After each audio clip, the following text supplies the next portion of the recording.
जरा सोचिए इस सिचुएशन को। आप महीनों से, शायद सालों से एक बड़े एग्जाम की तैयारी कर रहे हैं। दिन रात एक कर दिया है और एग्जाम से बस कुछ दिन पहले आपको यही नहीं पता कि वो एग्जाम होगा भी या नहीं। अजीब है ना? पर उत्तर प्रदेश में लाखों टीचर कैंडिडेट्स के लिए यही आज की सच्चाई है।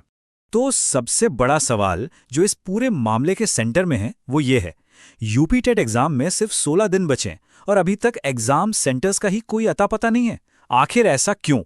देखिए, ये सिर्फ कोई एडमिनिस्ट्रेटिव डिले या कागजी कार्रवाई का मामला नहीं है। इसके पीछे उन लाखों कैंडिडेट्स का फ्यूचर है जिनकी उम्मीदें इस एक एग्जाम पर टिकी हुई हैं। और इस सब के बीच आयोग की तरफ से बिल्कुल सन्नाटा है, एकदम खामोशी। तो सवाल ये उठता है कि आखिर हम इस सिचुएशन तक पहुंचे कैसे। चलिए थोड़ा पीछे चलते हैं और इसकी पूरी टाइमलाइन को समझते हैं कि ये सब शुरू कहां से हुआ। तो ये टाइमलाइन देखिए, साफ दिख रहा है, एक बहुत ही परेशान करने वाली तस्वीर सामने आती है। 5 महीने पहले एक अनाउंसमेंट हुई थी, एक वादा किया गया था, और आज जब एग्जाम सिर पर है, उस वादे को पूरा करने के लिए कोई प्रोग्रेस, जीरो प्रोग्रेस हुई है। तो आखिर काम रुका कहाँ है? ऐसी कौन सी चीजें हैं जो अभी तक नहीं हुई हैं?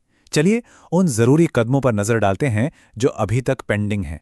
ये देखिए, साफ है, एग्जाम सेंटर्स फाइनल नहीं हुए हैं, डिस्ट्रिक्ट्स को कोई डायरेक्शन नहीं भेजा गया, और सबसे जरूरी एडमिट कार्ड्स वो भी जारी नहीं किए गए हैं।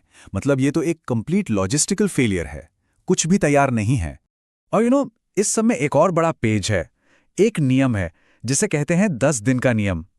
अब ये नियम साफ साफ कहता है कि एग्जाम से कम 10 दिन पहले कैंडिडेट्स को एडमिट कार्ड मिल जाना चाहिए। तो इस नियम के हिसाब से तो टाइम पर एग्जाम कराना अब लगभग नामुमकिन सा हो गया है। 18 जनवरी, ये डेट याद रखिए, ये है डेडलाइन। अगर इस तारीख तक एडमिट कार्ड्स नहीं आते तो एग्जाम अपने शेड्यूल पर हो ही नहीं सकता, सिंपल। और जो खबर आ रही है उसके मुताबिक इसकी संभावना ना के बराबर है। तो इस सब को देखते हुए आखिरी नतीजा बिल्कुल साफ है। जो मौजूदा हालात हैं उनमें 29-30 जनवरी को टेट कराना सीधे शब्दों में असंभव है। तो ठीक है, अगर कमीशन का फोकस यूपी टेट पर नहीं है तो फिर है किस पर? आखिर चल क्या रहा है? उनकी प्रायोरिटीज क्या हैं? देखिए, कमीशन की मीटिंग का जो एजेंडा है उसमें दूसरे मामले हैं। अलग अलग एजेंसीज के साथ एमओयू साइन करने पर चर्चा हो रही है।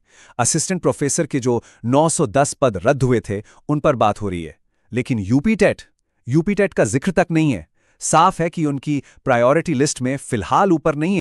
लेकिन इन सब एडमिनिस्ट्रेटिव बातों के बीच हम उन लोगों को कैसे भूल सकते हैं जिनके लिए ये सबसे जरूरी है, यानी कि कैंडिडेट्स। इस पूरी देरी का उन पर क्या असर पड़ रहा है? तो आखिर में हम यहां खड़े हैं, लाखों कैंडिडेट्स बीच में लटके हुए हैं। उनके सपने, उनका करियर सब होल्ड पर है। सवाल बस इतना सा है, आखिर कब तक? और इस इंतजार में उनकी उम्मीद और उनके सब्र का क्या होगा?